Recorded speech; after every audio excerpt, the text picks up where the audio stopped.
subject is more akin to teaching a shop class than a philosophy class. The idea of lecturing about how to drive a nail or cut a board is highly ineffective, and it's the same for leadership. We must start with theory, and we can start there, but the bulk of our learning does not come that way.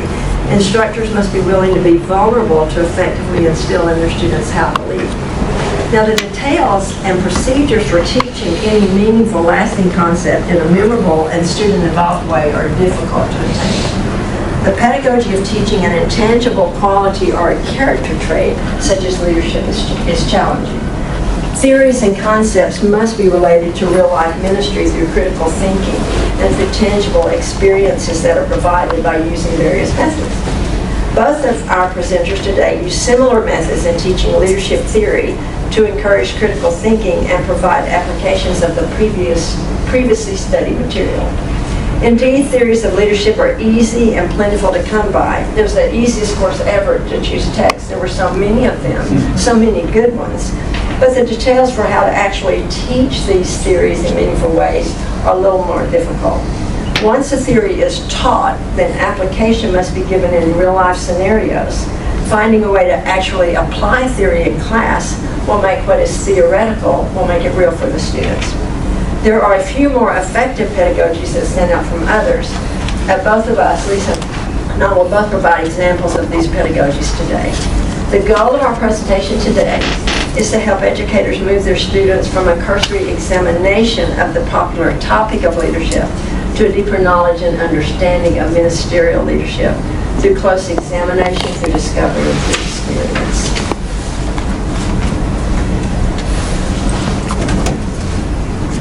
So Sharon Parks in Leadership Can Be Taught. Her examination of Ronald Heifetz's teaching of adaptive leadership in his Harvard classroom leads the reader one step further than more traditional case studies and role play. Heifetz's case-in-point teaching uses the student's own past and immediate experience to build the actual practice of leadership. Using the students in the class as the social setting and then finding events, challenges, and problems that are real to the students gives them the power to lead, scrutinizing the problem or event from within and above. This is a very effective way to give students real life or real world experience within the classroom. This bathes the students in the concepts, metaphors, and frameworks that help them actually lead in the moment. It is tantamount to a real life case study with the students as the very real participants in the case. Not every teacher is willing to potentially lose control of the classroom, which is one of the things that can happen. It also takes a unique ability to regularly find a current challenge close to the students' hearts for them to examine and exercise their knowledge of leadership to solve the problem. Heifetz actually uses this at least once a week in his classes, according to what I've read. So that's a lot of current problems to make sure that you have a hold of. Cooper and Hedrick give one solution to the problem presented by Heifetz's case-in-point method. Storytelling by both the instructor and the students may give the classroom the fodder for the exercise of leadership that Heifetz regularly uses in his classroom, but the lesser of us find hard to produce on our own. Cooper and Hedrick assert that leadership education is enriched by the personal narratives educators and learners bring to shared learning spaces. One real benefit of this sharing of stories through the semester between instructor and students is the building of a community, a team that works together to use the leadership knowledge shared by the instructor to participate together in real-world leadership challenges, honing skills that will be used after graduation, along with the knowledge of the benefit of working with a strong team. Over more than 10 years of research in the area of leadership education and best practices, Daniel Jenkins has repeatedly affirmed that class discussion is the most used and most effective pedagogy for teaching leadership at the university level. Friesen and Stevens point to Socratic circles as a structured discussion-based activity for developing students' metacognition and intellectual discourse skills. Summer Odom came to the same conclusion in her examination of undergraduate perceptions of pedagogies used in their leadership courses. She points out, even though students were not prompted to specifically reflect on discussion as a pedagogy, 26 of the 28 students in her study did point out that their learning was was affected because of the class discussions. She went on to discuss the importance of the environment in the classroom, small classes instead of large, a scaffolding method where you discuss in small groups and then in a large group, and discussion topics having an emotional importance or significance for the students. The research discussed above lends support to the pedagogical methods used by both of us. So we're each going to give you 3 different methods. So Jane's going to go first and talk about some things that she uses in her classroom. Okay. I went into my course evaluations because I thought I needed to see what they said. There were the 3 that stood out. One student, there is not an assignment in this course that does not have a purpose, and I love that. That I love. Here's one. We were very real and vulnerable in this class. When it came to sharing our own experiences, as well as looking at various ministry scenarios for what they were, and that's the case. And then the last one. The assignments for this class were probably the most enjoyable assignments I ever had at Baylor. Not to say they were easy. I was glad to read that. Not to say they were easy. So the first one I want to talk about is the case study. Now, I usually do this it takes an enormous amount of time to do a case study because it needs to be lengthy and it needs to be very complex. And so I may use parts of it in 4 or 5 different class periods because I need to really live it and see how complicated it can be.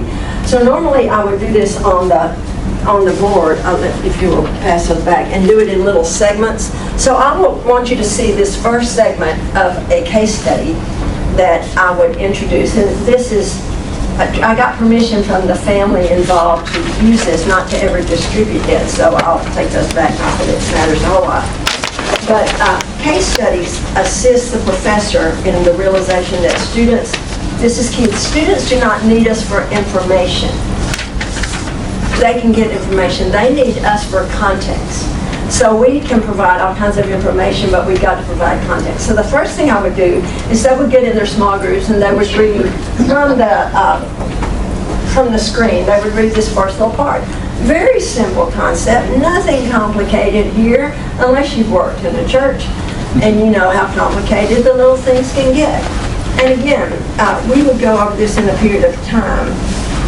I'll say they should require examination in segments because the challenging true-to-life situations take places in segments over a period of time.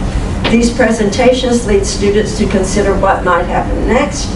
By presenting it in segments, they are participants in the element of surprise. And this is key because we give a whole case study and they see it all and it's not like they're ever taken by surprise. And as we know in church work or nonprofit, we are taken by surprise with leadership failures and they need to be experiencing this. A good case study will involve several individuals, all of whom have a degree or level of leadership in the situation. Through examining something that is true rather than fictional, a student realizes the very complicated and difficult events that take place in the church or other organizations. And my teaching, I always try to my goal is to enlarge their paradigm of leadership. And that's what we did. Okay, looking at this, if we were in small groups, and the question they were asked is, what should the usher do in this scenario? We're not in a small group, but it would be scaffolding. They would discuss in small groups and in larger group. What do you think the usher, this is so simple until the pastor gets involved. To solve it, what should the usher do in this situation? Students, what should they do? Let them in. Let them in? Yeah. Okay, let them in. We would talk about it, and they would be thinking, this is so simple.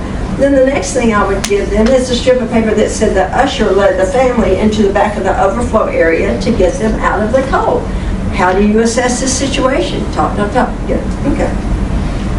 Then the next thing they see on the screen, and this would all be in one class period, the head usher saw what happened and in front of others reprimanded the decision saying, we don't ever let anyone in early. What is the responsibility of the head usher at this point? They discuss this, we discuss this group, we know what that head usher should have done. Okay, next thing they see on the screen, in frustration, the usher quit on the spot, feeling humiliated and embarrassed. Let's analyze the action of both of these individuals and let's assess responsibility. This is where it gets into, well, the lead usher should have had more tact in dealing with this. But then the usher, he left his responsibility. So we got two levels of leadership here. The usher had a level of leadership. The head usher had more. And then the last thing they would see is, okay, this happened, Christmas Eve is over, and the new year has begun. What is next? So then the next day, they would see the segment that tells them that the usher wrote an email of great contrition to the head usher and the person that is the staff liaison to the ushers. Got another letter here. Such contrition, such appreciation. And so how did you feel about this? How did they do with this? Great discussion. And they all feel really good about this until I show them the email from the staff liaison to the usher that said, sorry about Christmas Eve. We filled your position. Have a lovely new year. Now, when that came up, when I put that up, the students went. They couldn't believe it. So more discussion. Where's the leadership failure here? What should have been done? What should be taking place? Then it goes on and on and on until finally a spouse gets involved, writes this letter, my husband's quit giving, he's quit going, he wants to go to church out of town now. What do we do? And just going on, and finally an associate pastor in the pastor's office, because the pastor was away, the admin gave it to him, and he called the spouse and said, I know your husband didn't know that you wrote this. Let's talk about this. So an associate pastor, and this took place over several weeks, and the case study took place over several class periods. But they were so involved in it. And then when they read, and then when they said that usher left the church, the students were saying, oh no, this should never happen in a church. Who did not step up and get involved? Talking about. So that's a good example of a case study working well, because they got so involved in it and they were so frustrated and they felt so sorry for some and so frustrated with others. And it was a good way of saying things are never simple and they take time. And that's why I think doing a case study over several class periods, letting them see how it unfolds, see the failures, works so well. Now, a couple of other things that I enjoyed using were the self-evaluation video. In our intro classes, we have separate interviews with all our students, but with a larger class, that's impossible. So when we use the book, Leadership, Spiritual Leadership, J. Oswald Sanders, I would ask them to study the book. They knew ahead of time they needed to pick out 5 character traits or principles, and in a video to me, and they knew that there was no grading on video quality or on grammar or anything. I said, this is a conversation I want you to have with me. I want you to choose 5 character traits, define them in 2 very concise sentences from the text, and then evaluate yourself on a scale of 1 to 5, where you fall on that character trait and why you evaluate yourself that way and what you need to do about it. So this took some time, but I gave them a time limit, but still having them tell me how they evaluated themselves, why they felt that way, where they need to improve.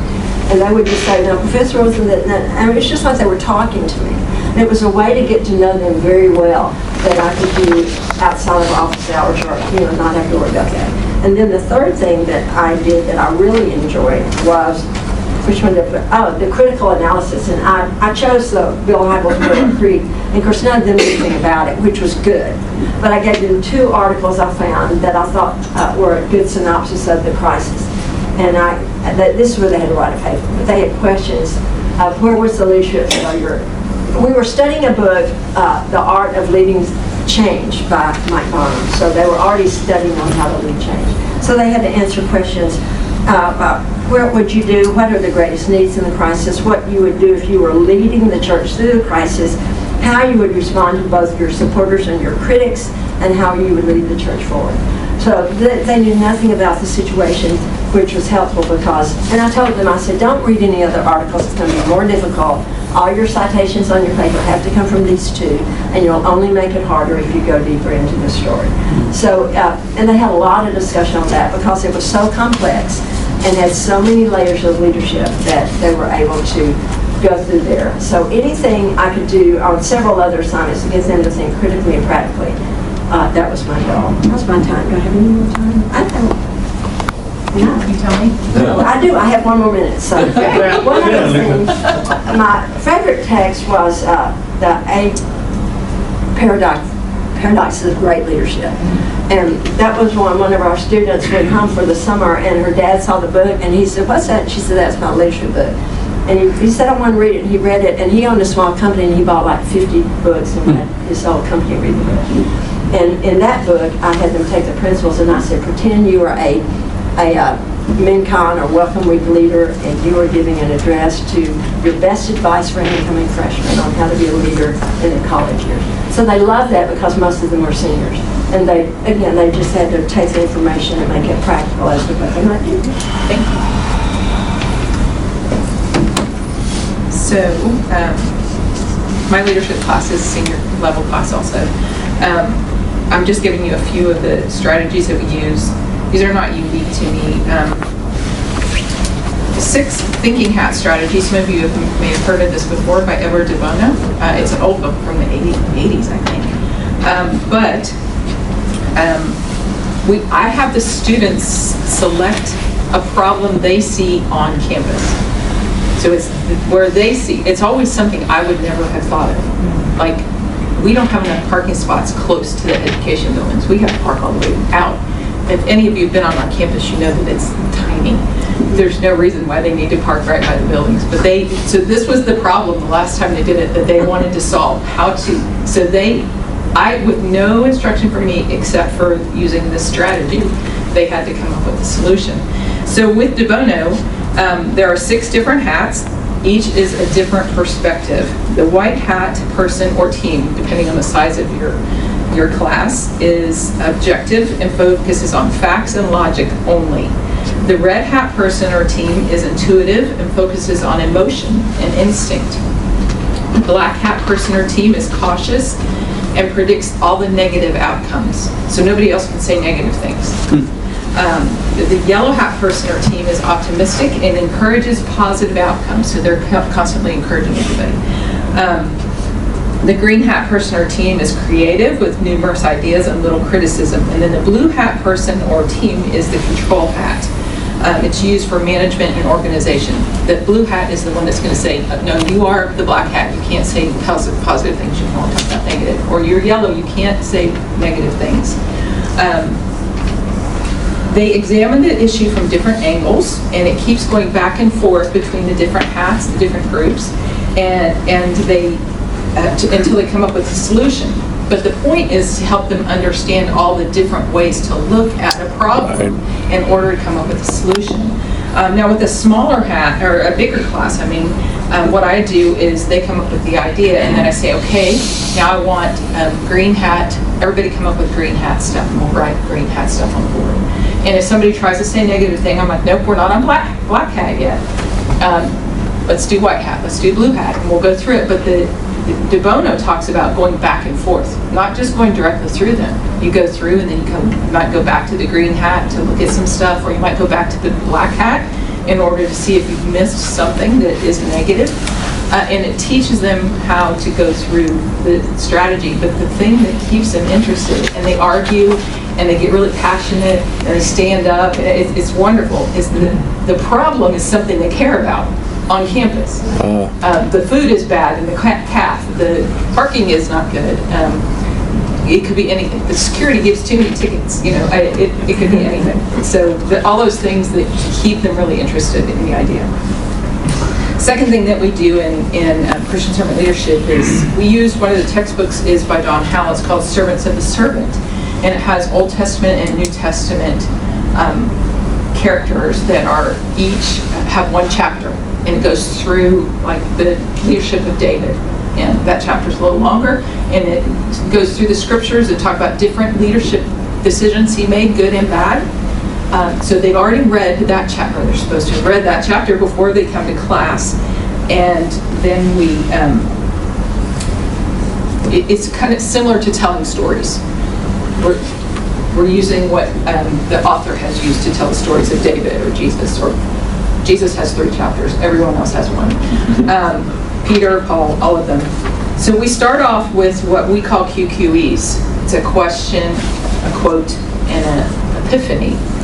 They have to write that and they get a completion grade for that. So they have to take their reading, and before they come to class, they have to turn in a question that they have about something they read in the chapter, a quote that they liked or they hated, it could be anything that they had a feeling about, and then an epiphany that they got from reading this about this person in the Bible. And we go over those. I just randomly pick a student and say, what was your question? And we all discuss it. What was your quote? We all discuss why that was an important quote or this epiphany. And that gets them kind of primes the pump. And then we go into a discussion about the biblical leader. Those QQEs actually help to lead us into discussion. And just from their writing, that short assignment, we can have the discussion about David or a discussion about Moses. It goes naturally through the whole class, and we're focusing on their leadership skills. The final thing is role play, which also provides opportunities for actual participation, observation, critical analysis through feedback. Role play in the classroom can take the learner one step closer to real life applications. We use this in an exercise where students are given a challenging situation in the church and asked to practice giving and receiving feedback. So Stipend Frick's 7 Pillars of Leadership is the other textbook we use in Christian servant leadership. And there's, in one of the pillars, there is a list of what you need to do to give feedback and what you need to do to receive feedback. Both are important from the leadership side. So I put them in groups of 2, and we have a scenario that'll come up. It's a problem in the church. The scenarios come straight from the book, and they will practice giving feedback or receiving feedback.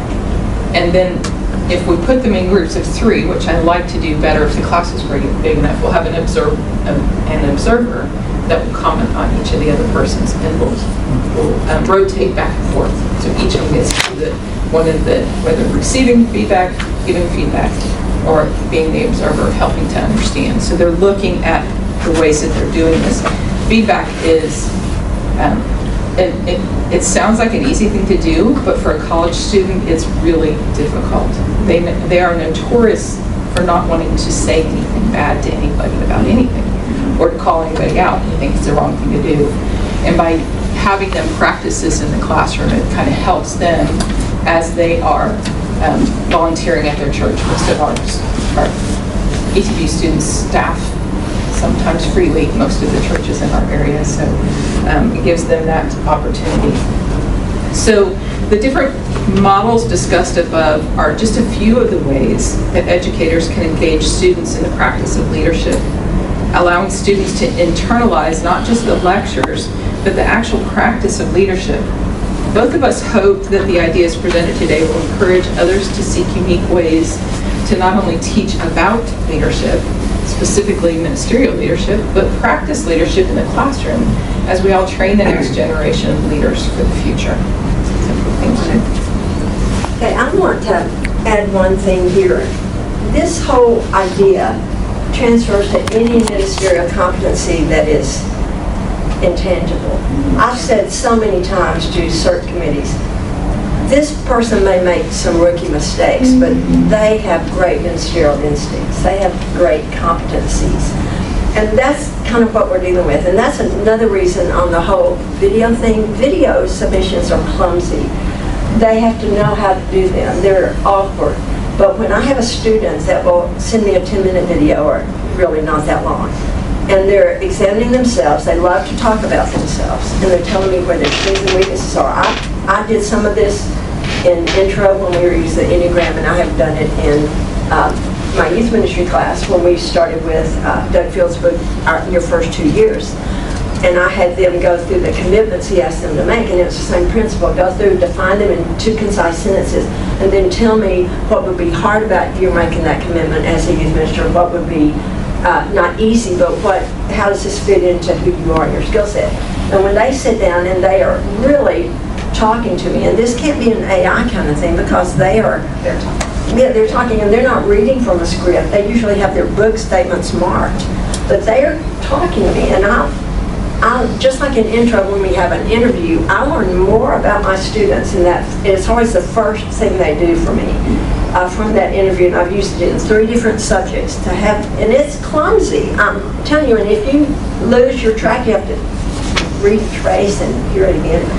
But I learn who they are, and I see the background, many of them recorded in their rooms, in their apartments. I see what's on their walls, and it's just a revelation of who they are. Right. So that in and of itself it's clumsy, but if you can work in a self-evaluation video into any class, you will learn so much about who they are. And it gets around AI, which is a big... Easy to grade too, after reading. Yeah, because you're not working on grammar or anything, you're just saying content, did you fulfill my requirements? Thank you.